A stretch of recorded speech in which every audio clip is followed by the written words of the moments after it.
Yo, built-in warm-up, corrective, immobilizer, all that good stuff. It's a 3-move stack, 60 seconds each, mini band sequence.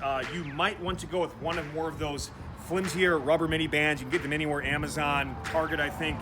You could also use the lightest dynamic stabilizer, but for many of you on the overhead version of third movement, that's gonna be too challenging. So just pay attention to that. You don't wanna feel any sort of impingement in the shoulders, and you wanna be able to keep tension out against the band the whole time. If the tension's too much, you'll end up muscling the movement and getting in a bad position, so I don't want that. Here we go. The mini band is gonna provide that lateral force vector, light up all the small stabilizer muscles along the scapula, the rotator cuff, and again, correct a lot of our key positions. So we get into a bent over row position, hip hinge, active shoulders, flat back, head in line with the spine, tension out, maintain it, and then we're going slow up, slow down without ever letting the hands come closer together. That's the first minute. Really make yourself feel it in the upper, mid, back, rear shoulder. What I love about the mini band too is I can't over pull because it hits my chest. This is where you should be finishing your rows. You go too high, that humeral head rolls forward, the shoulder dumps. So, and you don't want to dump during a workout. So that's our first movement. We're here, next one. And again, minute might be too much. So you might go 40-20, 50-10. Listen to your body and find a way to stay in motion. Rest, pause briefly as needed. So here, and let's block our feet together, squeeze the legs together, kind of crunch the abs, lock down, tension out. And now it's a standing chest press, but I'm still thinking about rowing as I come back in. Tension out. Okay? Never letting it drop and keeping it out there. Don't let the hands come in. Final one, the most challenging, right? But I wanted to do the other ones first to warm up that shoulder girdle. You're gonna keep tension out against the band.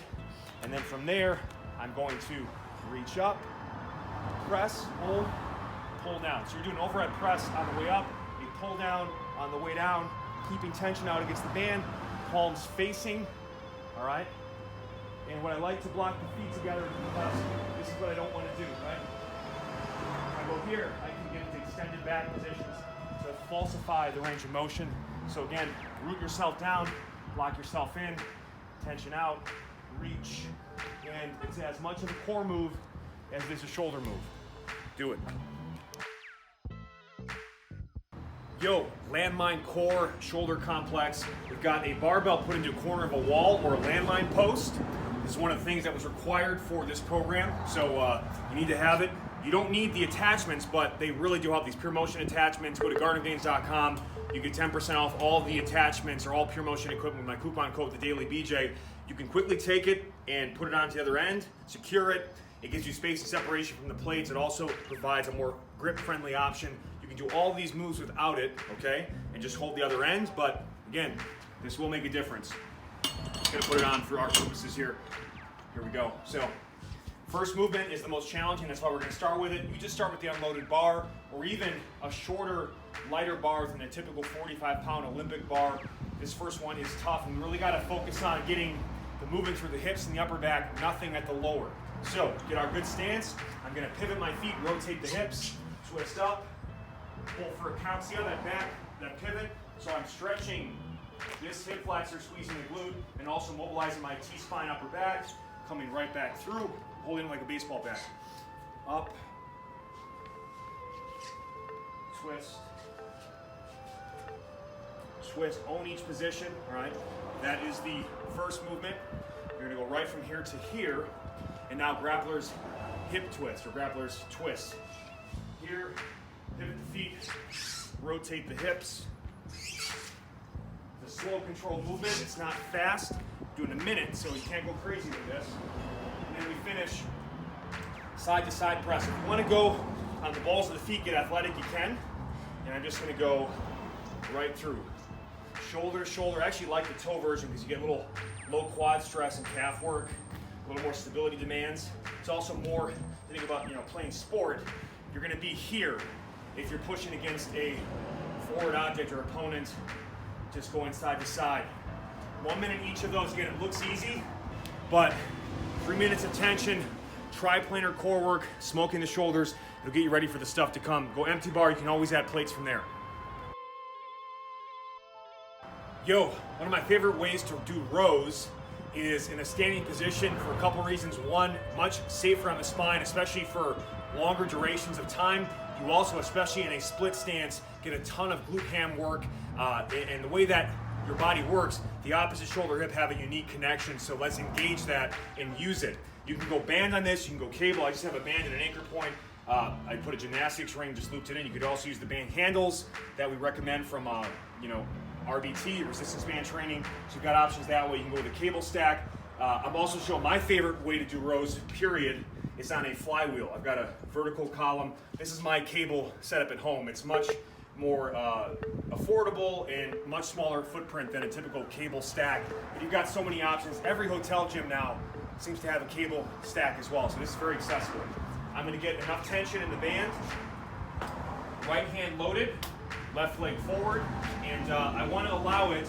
I don't want that shoulder to like separate from me, but I want to get a good stretch. So still keeping the shoulder active, I want to get that pull and stretch into the glute ham in this lat like that. I'm going to come through, pull low, elbow low to hip, hold for 1, 2, out 1, 2, 3, 4. Eccentric isometric, 90 seconds per side, pull low to the hip.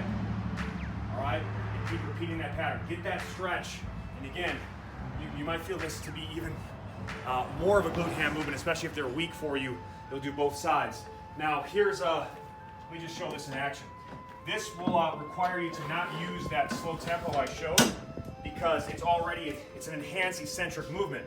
And what I do is I just attach. You guys asked about some cool stuff too. I really like this angles grip thing. You can attach it for pull-ups, variety of stuff. Just really ergonomic friendly.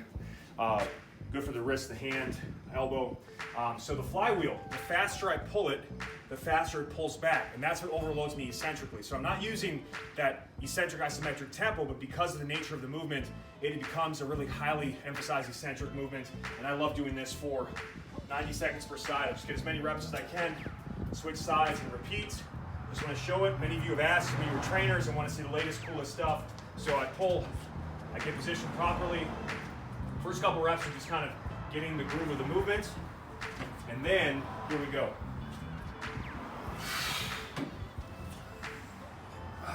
You can see it just rips me in, so I've really got to absorb the weight. I get massive stretch through the lats and posterior chain,